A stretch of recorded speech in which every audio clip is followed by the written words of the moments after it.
Hello friends, you are welcome to Nationhood Podcast and to this introductory episode titled, What is a Nation? Today, I'm going to explain the show and give you some basic understanding of its objectives, relevance and key concepts. I anticipate that if you stick around till the end, you will have a clearer picture of what this podcast is about, the way it would operate, and how you can participate. And so, having shared these preliminary thoughts, let us begin. This is a podcast on the history of nationhood in Africa. A common source of agitation across the continent today is the call by nationalist groups for political self-determination. In Nigeria, for instance, two significant examples stand out.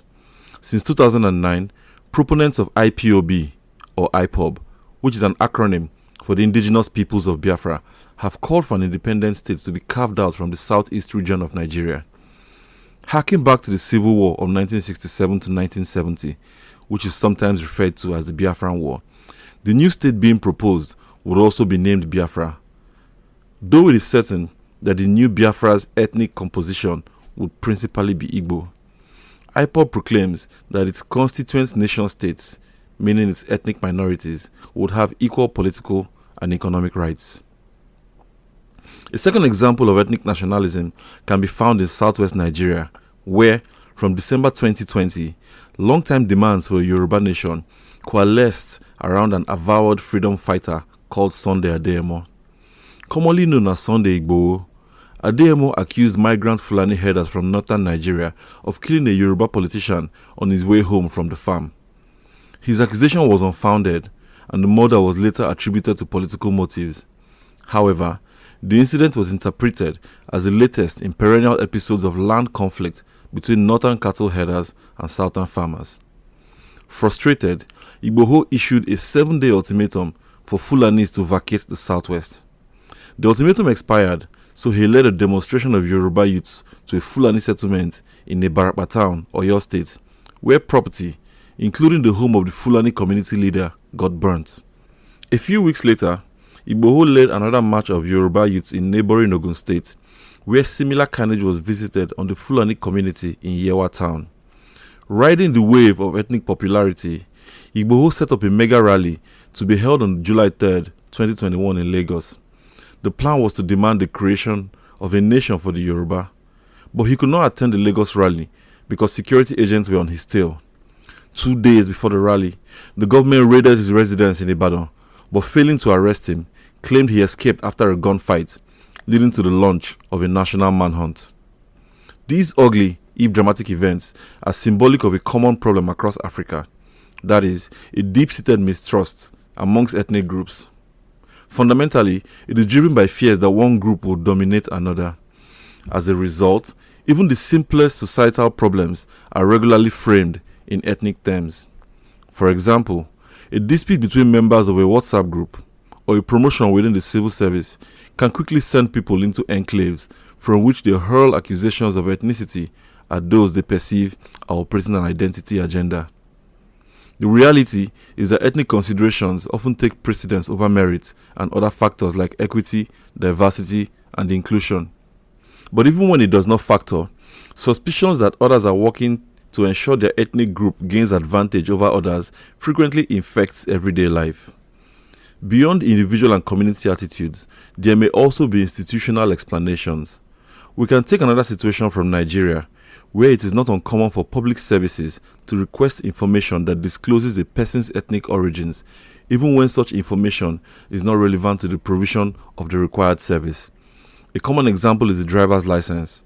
When filling the application form, you have to indicate your state and local government of origin, even if you have never lived there. Such requirements cut across several spheres of daily life, including admissions to schools, employment considerations, and bidding for government contracts. Thus, one's ethnicity follows them about, even if it does not form the basis of their everyday engagements with others. It has also been observed that ethnic instinct is a common basis on which calls for nationhood are made in many other African countries. However, it is not the only reason. In some places, ethnic-based separatism is complicated by religious beliefs. The West African country of Mali fought a war against ethnic Tuareg insurgents between 1990 and 1996. Unhappy with their minority status and poor access to economic opportunities within the Malian state, the Tuaregs declared their own state in the northern half of Mali and named it Azawad. After 6 years of conflict, the secessionist movement failed and an uneasy peace was reached. In 2006, former fighters from the 1990 insurgency rose against the Malian government again. This time, the conflict lasted until an accord was reached in 2008. However, once again, this peace did not last. After Gaddafi fell, Tuareg exiles in Libya returned to Mali and resumed the rebellion with an attack on the Malian military in January 2012. Frustrated by the government's incompetence, military officers deposed the president in March of that year. The political confusion in Mali during this period was the chance the rebels needed. Under the auspices of the National Movement for the Liberation of Azawad, MNLA, Tuareg rebels, inspired by jihad, declared the Islamic Emirate of Azawad on April 6, 2012. It took the efforts of French forces to reclaim the territory for Mali by 2013, followed by a peace accord in 2015. However, Mali remains unstable today, and the jihadist violence has spilled into the neighboring countries of Burkina Faso and Niger. But the politics of nationhood is neither new nor unique to Africa. Between 1968 and 2018, that is, half a century, a separatist group attempted to establish sovereignty from Spain in the Basque region through violence. Britannica estimates that over 800 people died in this violence.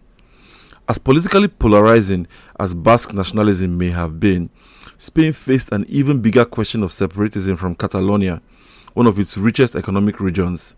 And yes, I'm talking about the same Catalonia where FC Barcelona is based. But this is not a football podcast, so on with the show. On October 1st, 2017, Catalonia's political leaders supported a referendum to decide if the region should remain in Spain. Although the government declared the referendum illegal, 90% of Catalonians voted for independence.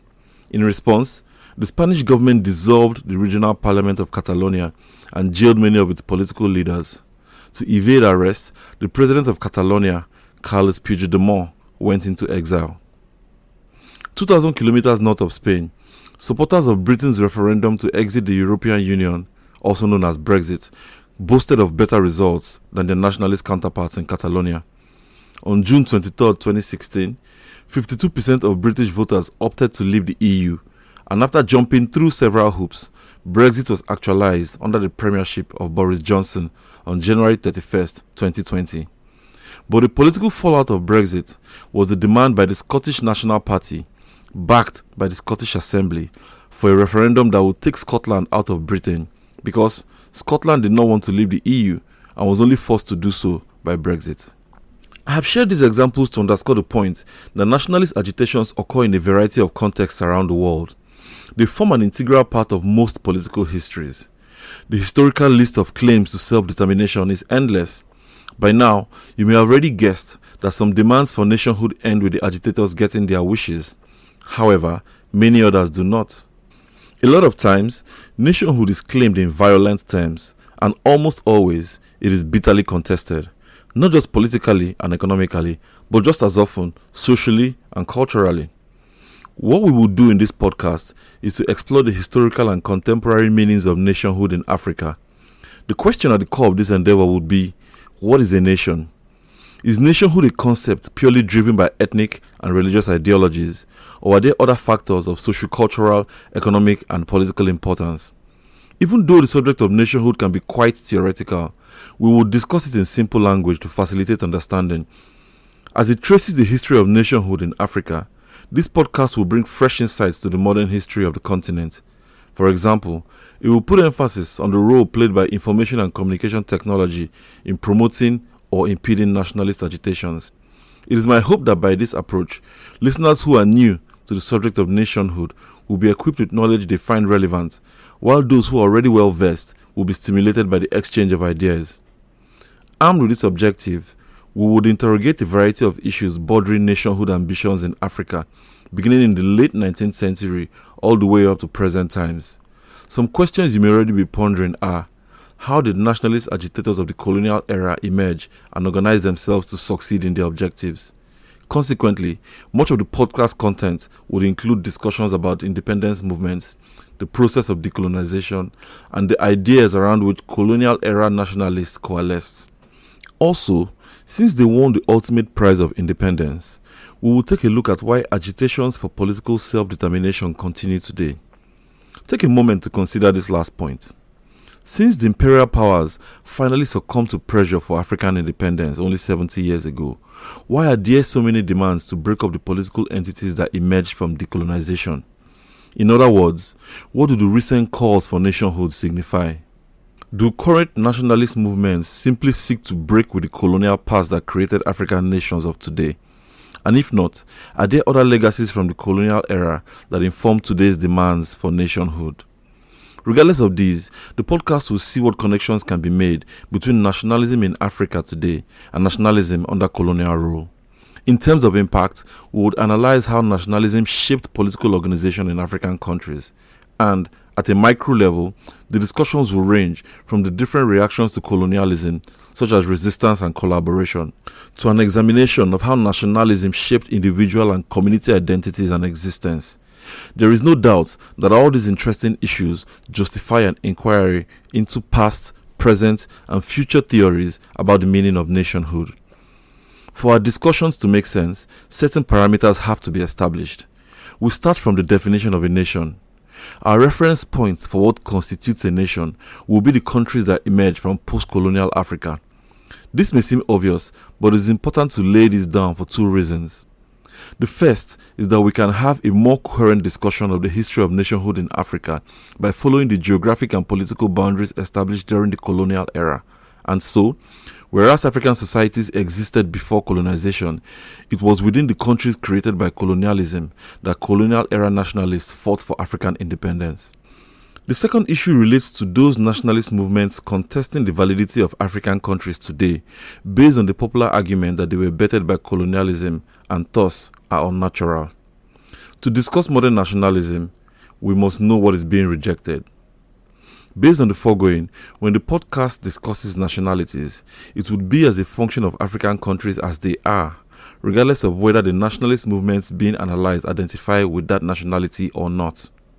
Therefore, a member of IPOB may identify as a Biafran, but in describing their nationality, I will refer to them as Nigerian. This may seem counterintuitive for some because the podcast explores anti-establishment conceptions of identity. Still, it cannot be otherwise, as today's countries are the generally accepted units of national sovereignty who wield local authority and attract universal recognition. However, the way nationalist agitators want to be identified would be discussed. Sticking with geography, it may be possible, though arduous, to discuss nationalism across all 54 countries in Africa. However, such an approach will be quite impractical because I intend to take a deep dive into nationhood and not simply conduct a cursory survey. So I will use a range of African countries as case studies that draw attention to the various types of colonial governments that operated in that period. The European powers that carved Africa into colonies were Britain, France, Spain, Portugal, Italy, and Germany. Another significant figure in the partitioning of Africa was King Leopold II of Belgium, who held the Congo as personal property. Each of these colonizers operated a unique form of government, and though similarities existed, they operated in their own style. As a result, our quest to understand nationalism in Africa would benefit from an evaluation of the different colonial contexts within which the phenomenon emerged. Other factors that inform the choice of case studies are geographic location, geopolitical significance, and the theoretical contributions of key nationalist agitators like Kwame Nkrumah. As a result, the podcast will investigate nationalism in places like Ghana, Senegal, Congo, Tanzania, Angola, Libya, and Equatorial Guinea. Each of these countries will be discussed over a number of episodes. Another parameter that needs to be established is the time period the podcast would cover. There is no doubt that Africa's political, economic, and socio-cultural history goes well beyond the colonial era. But because our focus is nationhood, epitomized by the independence struggles, and given daily relevance by the contemporary legacies of the colonial era, we would pay more attention to the 100-year period between the 1880s, when the scramble to partition Africa started amongst Europeans, to the 1980s, when colonialism was over and African countries were mostly under African rule. However, we would give a nod to events outside of this period, such as the transatlantic and trans-Saharan slave trades, which were pre-colonial events, and the cessation of apartheid in South Africa, which happened in the post-colonial era.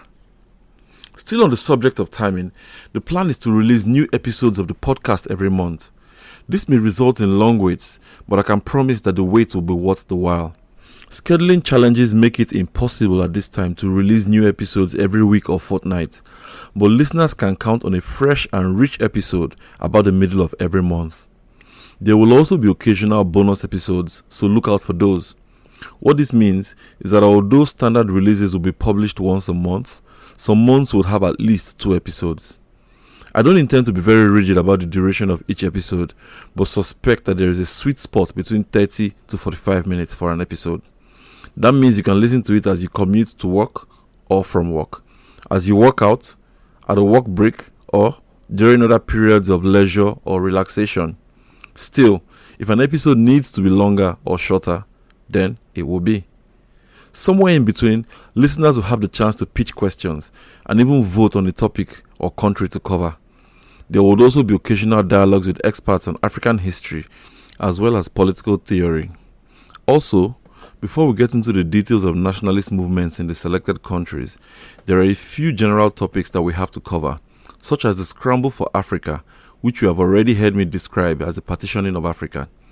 This was the world-changing event that placed the whole continent under European rule, with the exception of Liberia, which was established by the United States and received its protection, as well as Ethiopia, which defeated Italy in a war and thus thwarted its colonial ambitions there. Last of all, the podcast is not a platform for campaigning for the actualization of nationalist ambitions. Nay, it is not even politically affiliated. Rather, it is an effort at bringing history and the meaning of nationhood into the consciousness of everyday Africans.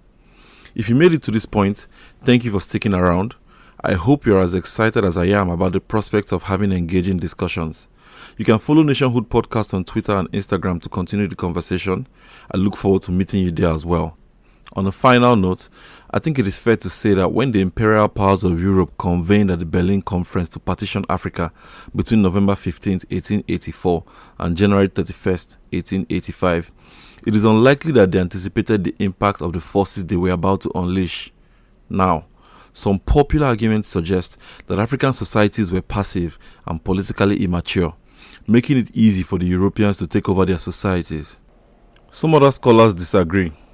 Adu Boahen, a Ghanaian academic, has argued that after Britain abolished the transatlantic slave trade in 1833, many African societies enjoyed a good degree of prosperity and experienced political maturity. So, next time, we will take a look at how African societies existed in the 50 years between the legal end of slave trade and the start of colonialism in the late 19th century, a period that I refer to as the calm before the storm.